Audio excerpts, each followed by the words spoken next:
Have you ever felt like you're dragging along a version of yourself that no longer fits who you want to be? Holding on to outdated beliefs is like carrying a suitcase full of old, broken tools. You think they'll come in handy, but they're just weighing you down. These old convictions may have served you in the past, but now they're blocking your growth, trapping you in a loop of who you used to be. Think about it. How often do you catch yourself saying, "That's just the way I am"? That's not growth. That's a ghost of your old self whispering lies. If we stay loyal to yesterday's stories, we suffocate today's opportunities. Letting go of old identities doesn't mean forgetting who you are. It's about making room for who you're becoming. Picture a snake refusing to shed its skin. It can't grow, it can't breathe, it's doomed to stagnation. The same happens to us when we cling to our safe version, whether it's the perpetual overthinker or the worrier who needs control. We deny ourselves the freedom to evolve. Here's an exercise. Write down one outdated belief you have about yourself. Next to it, write how it's been limiting you. Awareness is step one to change. What's stopping you from releasing those old stories? Often, it's the fear of stepping into the unknown. But here's the truth. Evolution demands discomfort. You're allowed to outgrow your own expectations and even shock the people around you. That old version of you might feel familiar, but guess what? Comfort zones are just beautifully decorated prisons, and staying there, well, that's your first step towards self-sabotage. Self-sabotage is sneaky, isn't it? Right when you're on the verge of a breakthrough, you suddenly back away. Maybe you procrastinate. Maybe you overschedule yourself to the point of burnout. Or maybe you tell yourself, "I can't handle this." But here's the truth. This pattern isn't laziness or bad luck. It's your nervous system trying to protect you. Chaos might feel strangely comfortable because somewhere in your past, you learned to equate calm with danger. Ask yourself this: what if success feels more terrifying than staying stuck? The tricky part is that self-sabotage shows up disguised as reasonable excuses. Missing deadlines because you're too busy, giving up on goals because you're not ready yet. These behaviors don't mean you lack ambition. They mean your system believes that moving forward is a threat. Here's a quick tip. Next time you catch yourself pulling back, pause and ask, "What am I afraid of here?"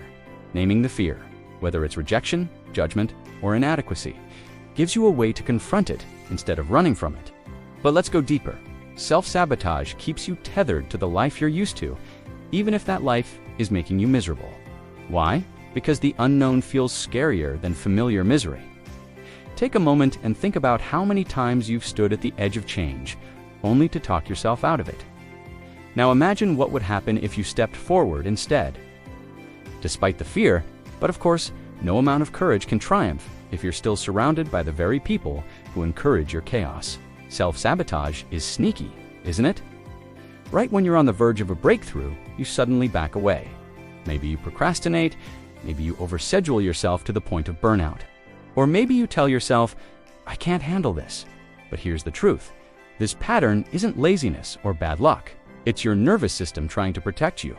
Chaos might feel strangely comfortable because somewhere in your past, you learned to equate calm with danger. Ask yourself this: what if success feels more terrifying than staying stuck? The tricky part is that self-sabotage shows up disguised as reasonable excuses. Missing deadlines because you're too busy, giving up on goals because you're not ready yet. These behaviors don't mean you lack ambition. They mean your system believes that moving forward is a threat. Here's a quick tip. Next time you catch yourself pulling back, pause and ask, "What am I afraid of here?" Naming the fear, whether it's rejection, judgment, or inadequacy, gives you a way to confront it instead of running from it. But let's go deeper. Self-sabotage keeps you tethered to the life you're used to, even if that life is making you miserable. Why? Because the unknown feels scarier than familiar misery. Take a moment and think about how many times you've stood at the edge of change only to talk yourself out of it. Now imagine what would happen if you stepped forward instead. Despite the fear, but of course, no amount of courage can triumph if you're still surrounded by the very people who encourage your chaos. Toxic people are like anchors, keeping you tied to a version of yourself you're trying to outgrow. They drain your energy, question your worth, and subtly or not so subtly chip away at your confidence. No matter how much work you put into setting boundaries, the wrong people will always find a way to cross them. You've probably heard this before, but it bears repeating. You can't heal in the same environment that hurt you.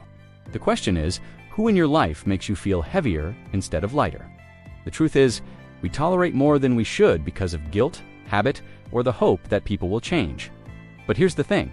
Staying around someone who constantly belittles, drains, or manipulates you isn't kindness, it's self-abandonment.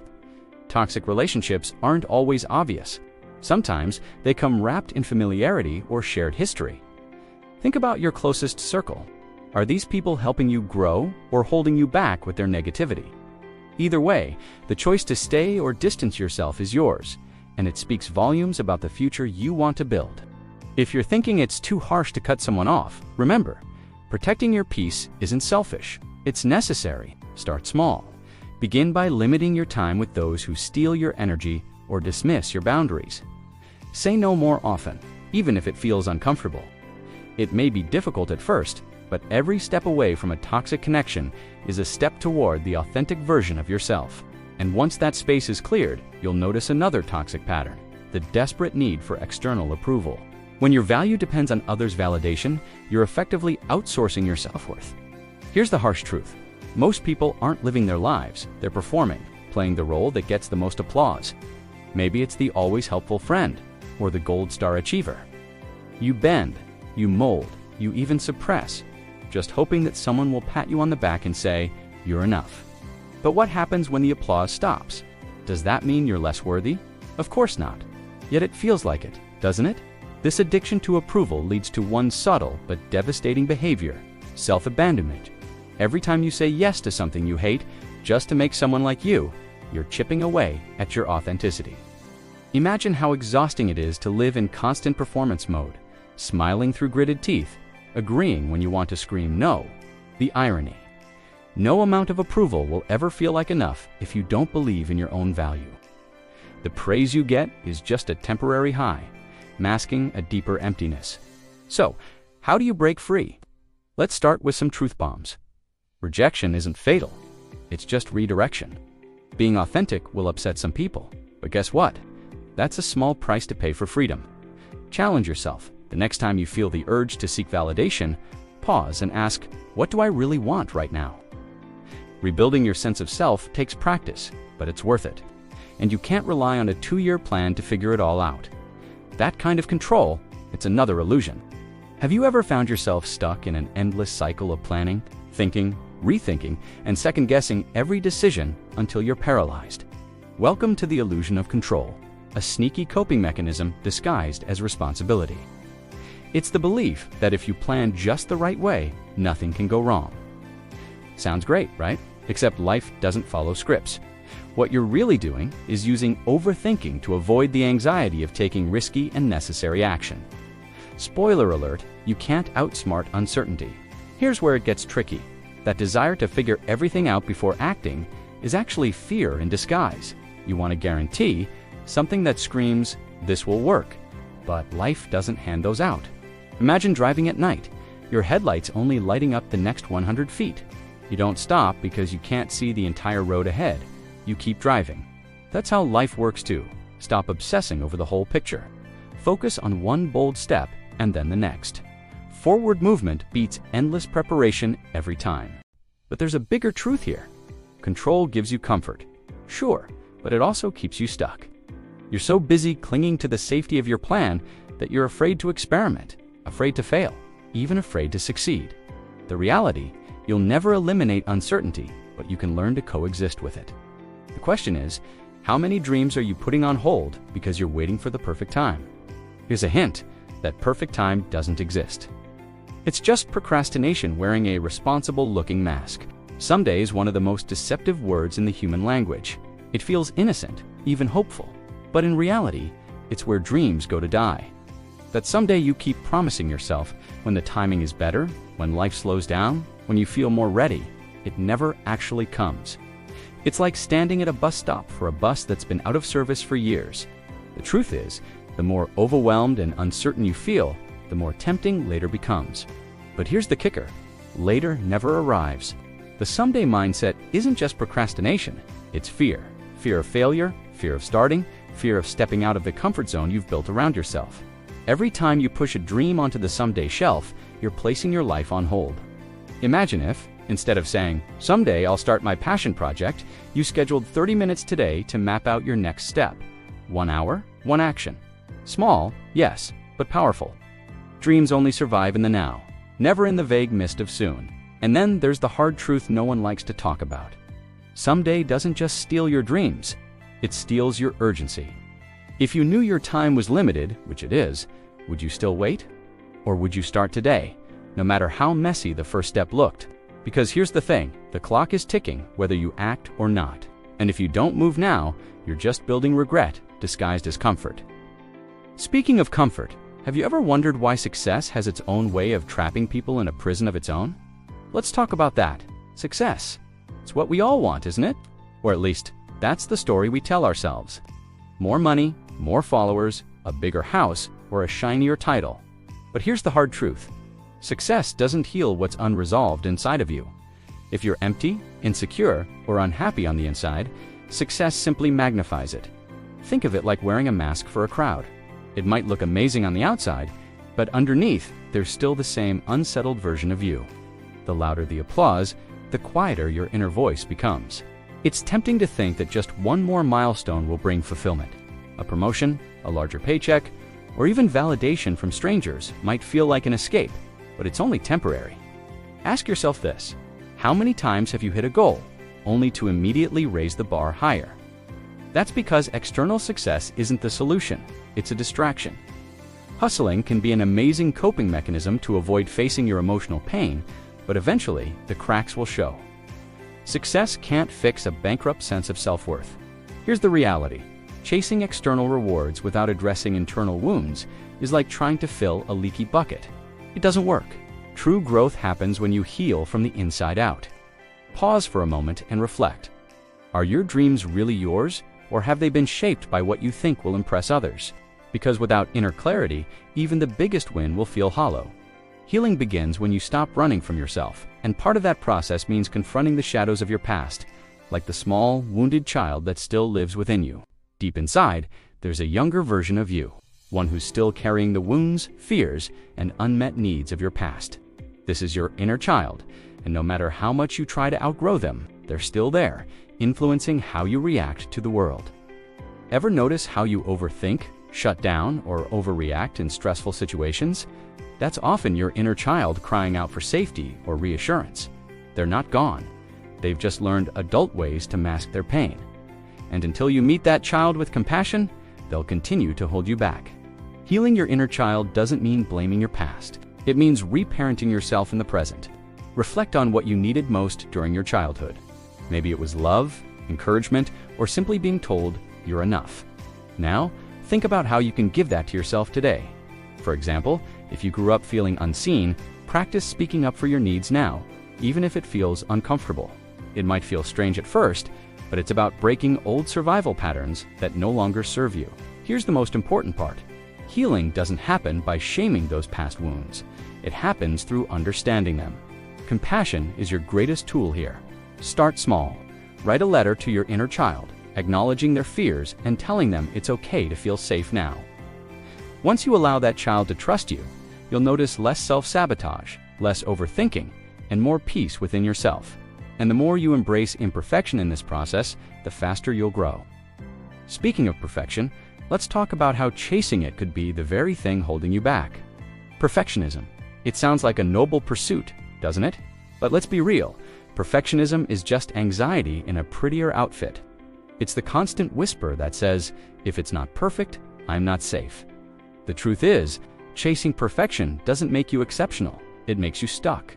You delay progress, avoid taking risks, and obsess over every tiny detail, all while convincing yourself you're just setting high standards. But here's the thing, perfection doesn't exist. Done, on the other hand, does. And done is what moves you forward. The fear of being judged is often the root of perfectionism. You hesitate to send that email, write that book, launch that idea, not because you can't, but because you're terrified of the flaws someone might find. But guess what? Those flaws, they're proof that you're human. Imagine a world where everything was flawless. It wouldn't feel inspiring. It would just look lifeless. People connect with authenticity, not perfection. So stop trying to be the polished version of yourself and start showing up as the real one. Imperfections, they're like the seasoning that makes you interesting. So, how do you escape this perfectionism trap? Start by lowering the stakes. Think of something you've been scared to mess up. What's one imperfect step you can take toward it today? Reframe mistakes as experiments instead of failures. Celebrate progress, even if it feels messy. And most importantly, remind yourself that perfectionism is just a clever way to hide your fear of failure. Speaking of failure, let's dig into why you're so afraid of it and how it's quietly shaping your life. Failure isn't the enemy. It's the fear of failure that keeps you frozen in place, stuck rehearsing every possible worst-case scenario in your mind. Here's the kicker. Most people aren't afraid of failing itself. They're afraid of what failure will mean about them. Will it prove they're not good enough? Will it make their insecurities more visible to the world? But here's the truth. Failure doesn't define you. It teaches you. In fact, every time you fail, you're refining your skills, building resilience, and getting one step closer to success. So, why do we run from something that's actually a stepping stone? Think about what we've been taught. Failure is shameful, something to avoid at all costs. But in reality, failure is what success is built on. Take Thomas Edison, who famously said, "I didn't fail. I found 10,000 ways that won't work." Or the creator of Honda, who claims success is 99% failure. The problem isn't failure, it's our reaction to it. Instead of attaching your worth to the outcome, view each setback as data. What worked, what didn't, adjust, and try again. The only true failure is the failure to try at all. Now, here's a challenge. Embrace failure. Not just tolerate it, but run toward it. Treat it like a rite of passage, a sign that you're pushing yourself outside of your comfort zone. Whether it's starting a new project or finally going after that dream, remind yourself that mastery only comes after being a beginner. Yes, you'll fall, but that's where the growth begins. And remember, to create the life you truly want, you must be willing to shed the old and welcome the unknown. So, here's the million-dollar question. What are you going to do with everything you just learned? Are you ready to stop carrying the weight of old beliefs, let go of toxic people who drain you, and finally step out of the prison of perfectionism? Your future self, the one who's thriving, fulfilled, and unapologetically authentic, is waiting for you to start. But here's the hard truth. Nothing will change if you don't. Growth begins the moment you decide to act, no matter how small the step. Let me ask you this. How much longer are you willing to stay stuck? How many tomorrows have you already promised yourself? The life you want is possible, but first, you've got to let go of the fear. Embrace failure as your teacher and stop sabotaging your own potential. Think of this as the push you've been waiting for. The perfect time to start is right now. Yes, it might feel uncomfortable. Yes, it might be messy. But isn't chasing your dreams worth it? You owe this to yourself. If this message resonated with you, make sure to hit that subscribe button and turn on notifications so you never miss a lesson that could change your life. Because this isn't just about one video, it's about building the life you've always deserved. One choice at a time. Let's make it happen. Are you ready? Let me know in the comments. I'll see you in the next one.